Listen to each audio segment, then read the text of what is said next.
Zeros to tens, pick up your pens, class in session. This is some life lessons because strive less in when you heal. Ow! Hello, it's Lotus Ova and welcome to Healing with Yoga and Creativity. As you can tell by that little intro, school's in session, class in session, we are doing some healing and we're getting our little nerd on courtesy of this book. We'll be reviewing Vulnerable Minds, the Harm of Childhood Trauma, and the Hope of Resilience by Mark Hauser. And as you can tell, your girl got lots of thoughts on this book. This is a book that I borrowed from the library. I definitely recommend it because it has so many good gems inside of it, as you can tell by my notes. We'll be reviewing it. So what I liked about this book is there's 3 parts to it. And so today will be part 1, but part 1 it's called A Dawning of a New Understanding of Childhood Adversity and Trauma. And within that part, there is 3 chapters that we'll be covering today. And then part 2 is Harm, Lethal Landscapes of Adversity. Again, that has 3 different chapters inside that part. And then part 3 is Hope, Roads to Resilience and Recovery. And again, 3 parts, 3 chapters to it. And so let's get right into it because I'm gonna try my best to keep this video a bit short and not go for like over 30 minutes, but we'll see. We'll get started. So right off the bat, the first chapter is called Adversity, Disrupting Childhood. And what I liked about it is this book addresses a lot of the things with CPTSD, so complex post-traumatic stress disorder, aka childhood PTSD, aka my mother beat the shit out of me and I did not turn out okay gang. All right, so this is all about the harm of childhood traumas, and it really opened my eyes just to understand how much trauma impacts people, especially adults who carry childhood wounds, and the hope of overcoming them. So with that being said, what I really liked about it is right off on the first chapter, it addresses attachment style. And for me, my attachment style is a fearful avoidant because that's what happens when you're afraid of your mom, when you're afraid of your mom, when you're afraid of everyone. But we are overcoming that. A girl ain't scared no more. But what I really liked about it, it's page 9 that literally like solidified what this book is about. It goes like this: our earliest and most critical environmental influences is the bond we share with our mothers, which start before we are born and extend for many years into our lives. In a secure attachment, a child feels safe and expects her nutritional, cognitive, emotional, and protective needs to be met at the right time. The child also feels empowered to independently explore, cultivate trusting social relationships with others, both inside and outside her immediate family. But when this essential bond is frayed, a child loses fundamental sense of security. And in my case, that is very true. When you're afraid of your mom, you have a hard time trusting other people as well. And it goes on to expand. It goes on to expand that an infant with disorganized attachments shows behaviors that are distinct from the signature repertoire of an infant with organized attachment style. So an infant that has a disorganized or fearful attachment style, they are fearful, uncertain expression, depressed or lethargic behavior, freezing and spontaneous arrest of previously initiated acts, a lack of consistent or appropriate strategies for care. And right off the bat, that made me understand even more that just how much your attachment to your mother or your caregiver is important. And then it expands on to talk about the origins of ACE. So ACE is Adverse Childhood Experiences. And I didn't know the history behind it. I knew there was like 10 some odd questions of like, before the age of 18, where did you experience this? Before the age of 18, you know? But the history of it made really sense even with my own experience. So essentially, it was Dr. Vincent Folletti. He was in charge of an obesity clinic in Southern California, and he was helping his clients lose weight, but he was seeing a pattern that they would lose weight but then immediately gain it back. And upon probing it, he discovered that a lot of his clients experienced childhood harm, mainly sexual abuse, and that was contributing to their tremendous weight. And in my case, I used to be 270 pounds, mama. Like, that's really big, but like now I am like maybe 140, maybe 130, may not know anymore. But I lost a great deal of weight, especially more since I started this healing journey. But this opened my eyes that my weight was tied to my trauma.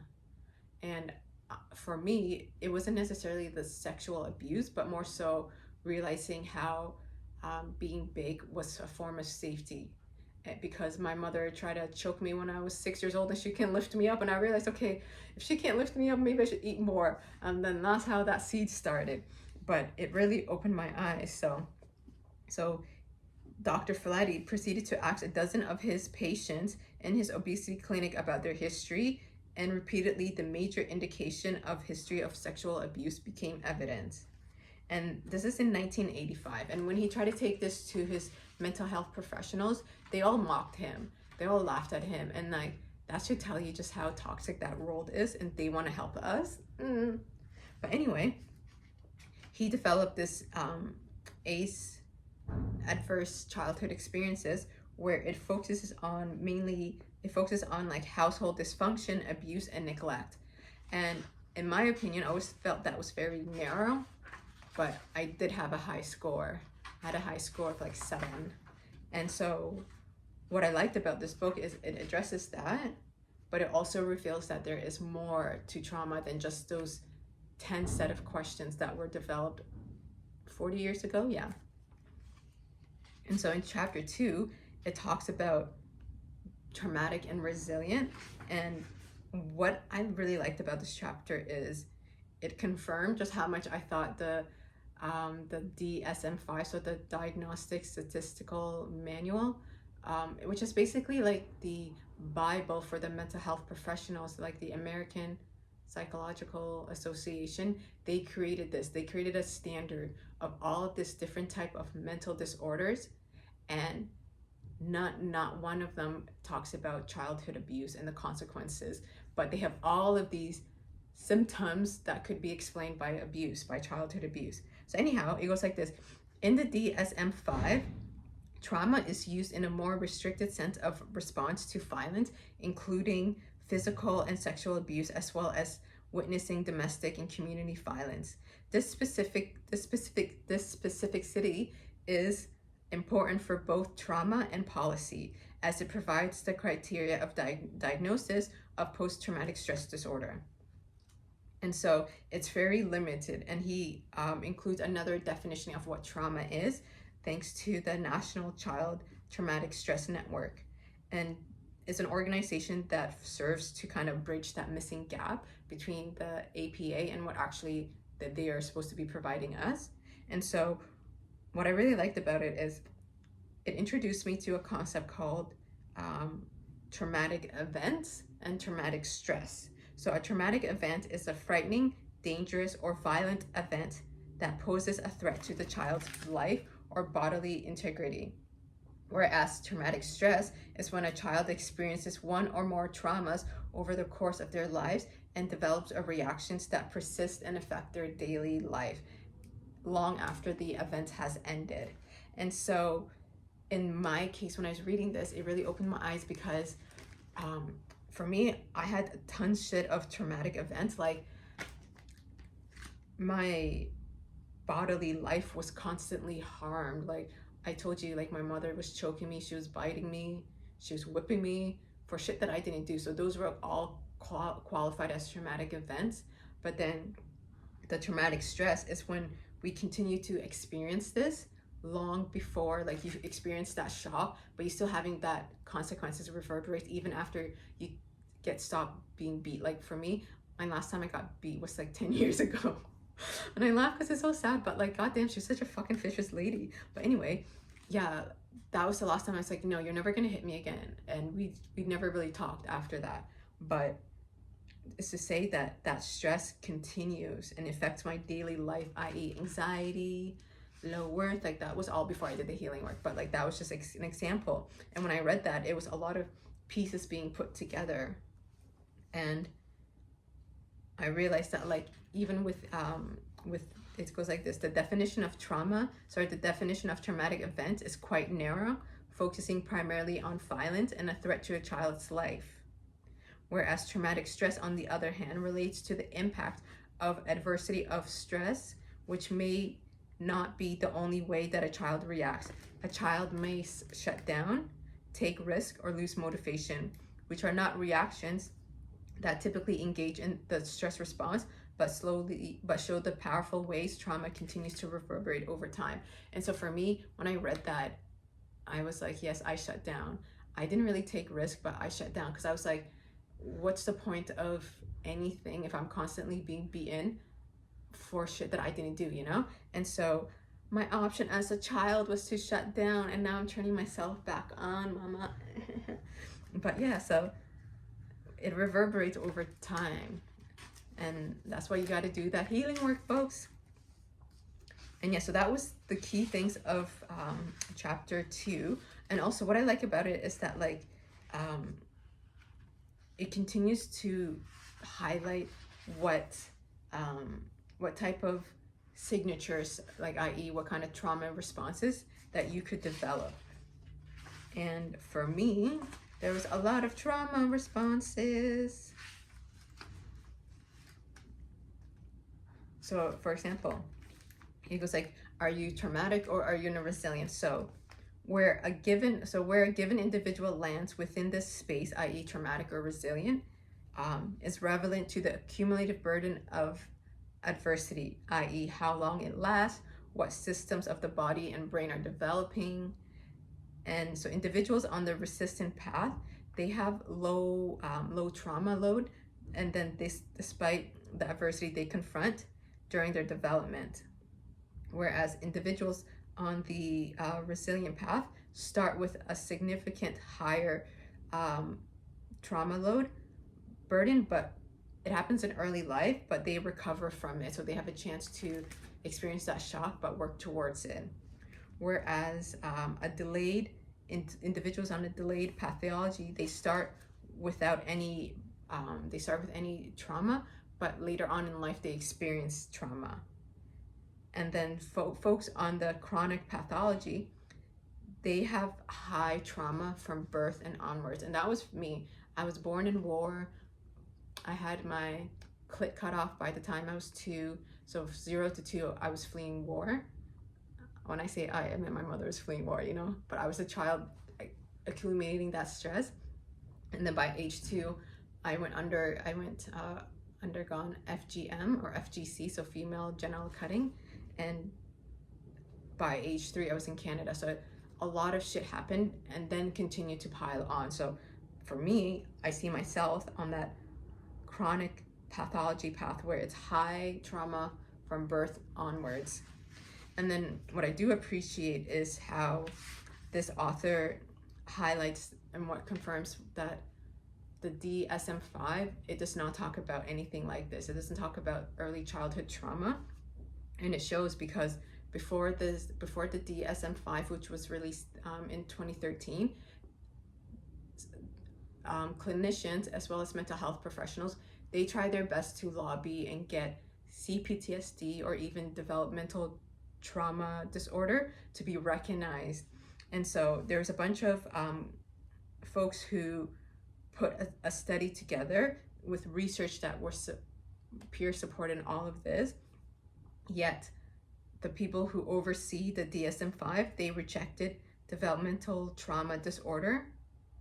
And this is a concern even within that community, because the fact that they refuse to even acknowledge it, but also on the other hand have this history of overgeneralizing mental health disorders. Like, yeah, you could be sad one day and happy the next day, but it doesn't mean you're bipolar.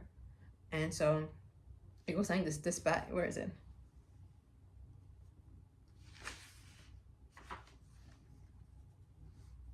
So yeah, so they have rejected trauma. Many millions of people with normal grief, gluttony, distractibility, worries, reaction to stress, the tempers of childhood traumas, and the forgetting of old age. These are behavioral things that are mislabeled. So the DSM-5 is essentially stuck in this dilemma of including all of this stuff, all these like behavioral and traits, but excluding the root of it, which is childhood trauma. So I really like that. But what sealed the deal for me was chapter 3. So chapter 3, it talks about the hidden dimensions, and it highlights that yes, ACE is groundbreaking, but it's still very limiting, you know. Now 40 years in, we're able to actually kind of pinpoint it, and I believe Mark Hauser is on the right path because he introduced a concept called the adverse T frameworks. So the adverse T is 5 T's that could explain how much childhood trauma impacts one. So the first T is type, the second is timing, the third is tenure, the fourth is turbulence, and the fifth is toxicity.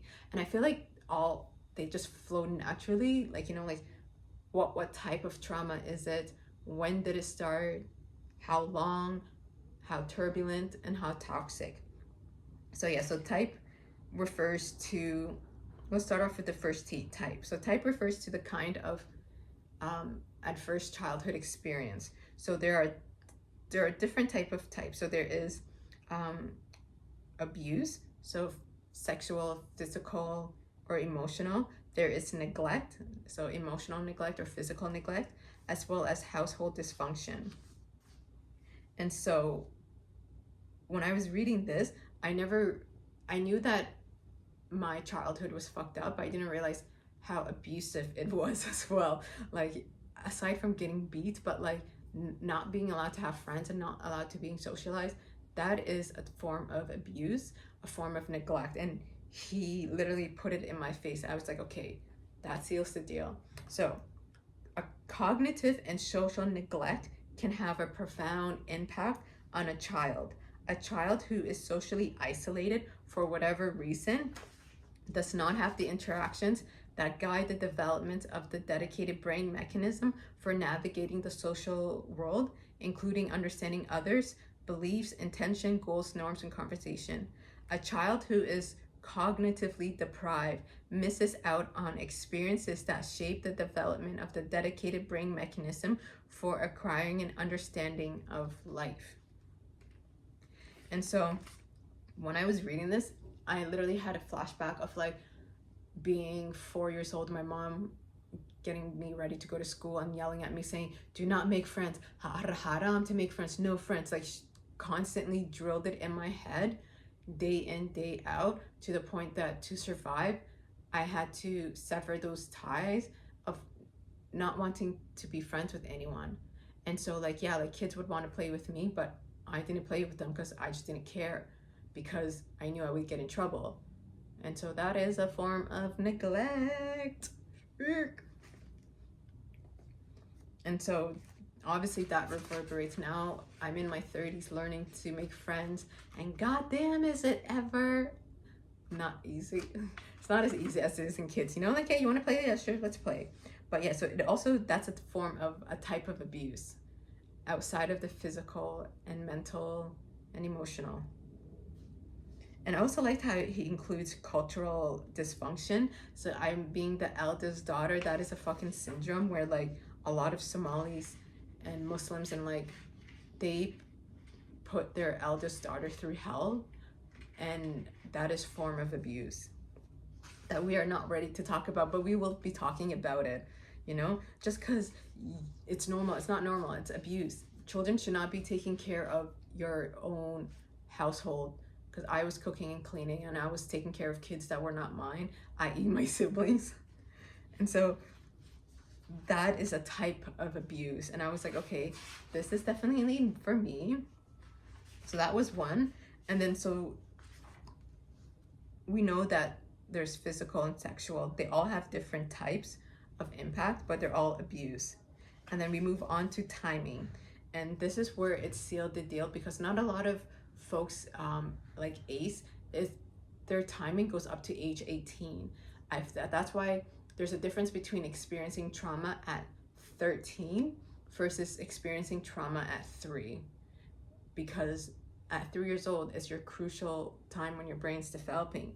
And it's because of this point that highlighted just how severe and fucked up my childhood was, and made me the shell of a woman I was. But I'm doing the work, healing, and I love myself. But anyway, let's go on. It goes like this. ACE, irrespective of the type or type of combination, have more of a detrimental effect on the physical and mental health of our children if they arise during the first 5 years of life than later in development. So these early occurring experiences of adversity can have long-term intergenerational consequences. And so for me, 0 to 5, I was born in Somalia in 1989, and for those that don't know, that is the start height of the Civil War kicking off. So by the time I was 2, my mother had already fled on foot from Somalia to Kenya. And so obviously that stress I'm absorbing, I'm not having a regular childhood. Then on top of that, she decided to, against my father's own wishes, to have me cut at age 2. And I still deal with flashbacks of those, where she is like, I see my older sister crying, and then she's turning my face towards her, being like, oh, you're such a good girl, you didn't cry, not like her. Yeah, like it's really messed up. And yeah, so I was cut at age 2. Age 3, I came to Canada. Age 4, I was getting my ass beat. Age 5, I was still getting my ass beat. So it just continues, you know? And so reading that, I was like, goddamn, all the children born in war, especially the war that's happening around the world, like that's gonna impact folks. And yeah, so the timing matters. And then the third T is tenure. So tenure refers to the duration of adverse experiences, and ones that could be in a map. Tenure refers to the duration of the adverse experiences, ones that we can map out, and the continuum of these traumatic responses to adverse childhood experiences, which is our stress response. And so essentially, how long was this trauma going on for? And in my case, it was literally from birth to age 26, when I finally was able to move out and be like, fuck this shit, I don't need this, you know?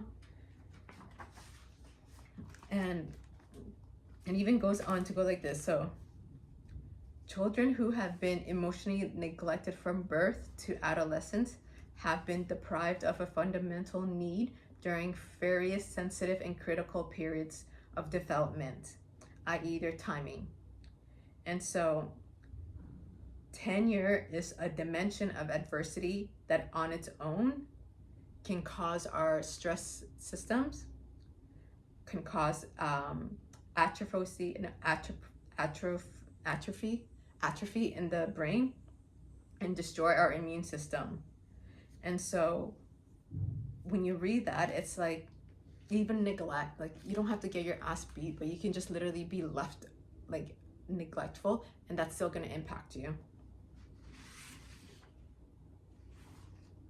And then where is it? Yeah, so it goes on to explain tenure. So the tenure dimension of the adverse T's may have a significant impact on the child development, as well as because it crosses over several critical and sensitive periods. And so a critical period, it's like from, I believe, like 0 to 3, and then sensitive is just a bit longer. Yeah, so your tenure matters as well.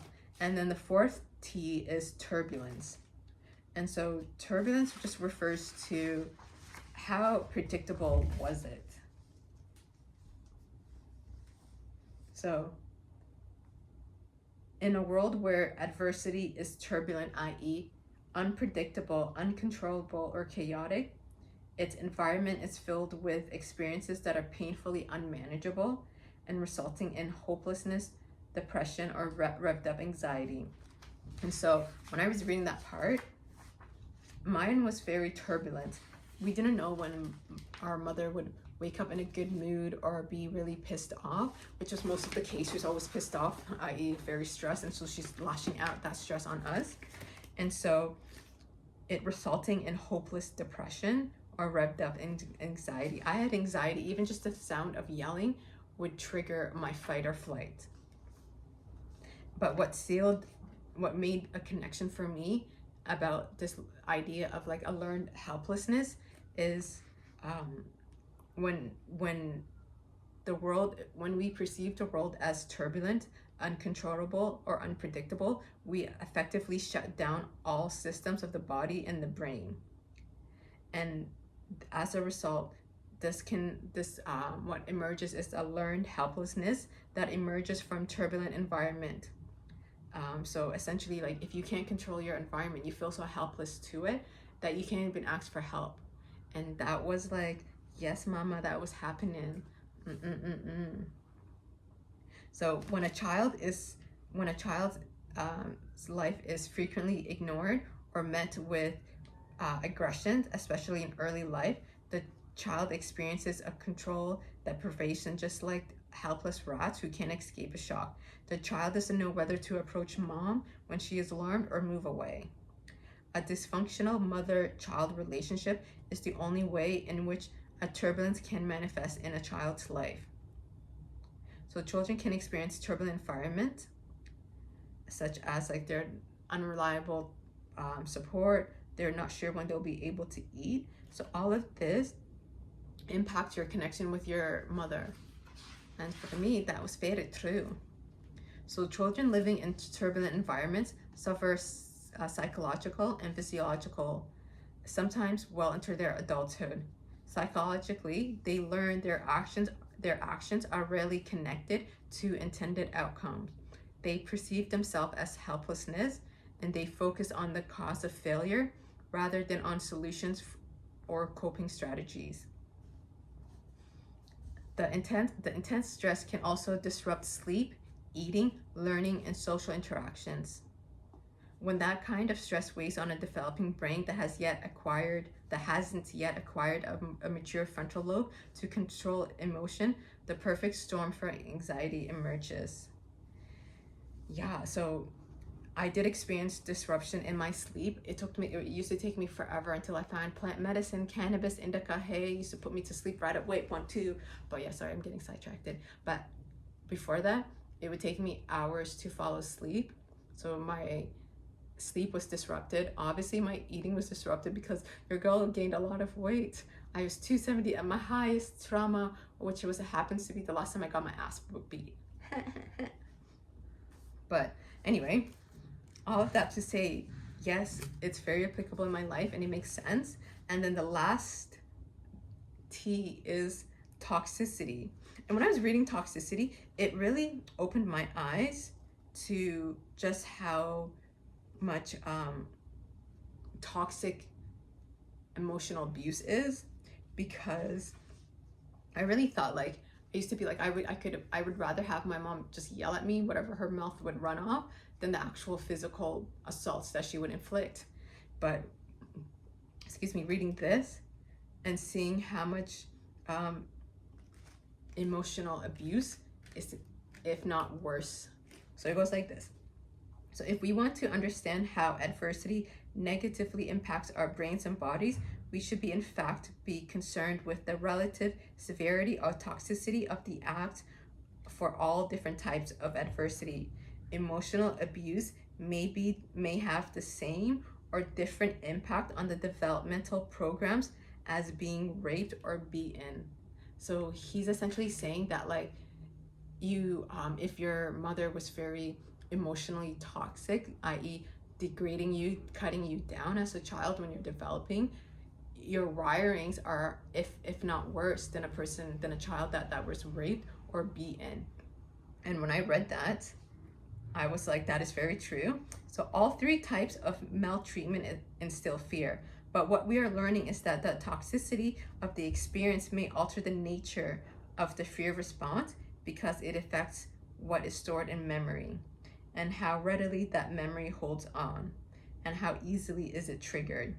And so I had this one cousin who, like this one aunt who had a notorious harsh mouth where she would degrade her children. She would look at the oldest and be like, you are beautiful, but you are too dark.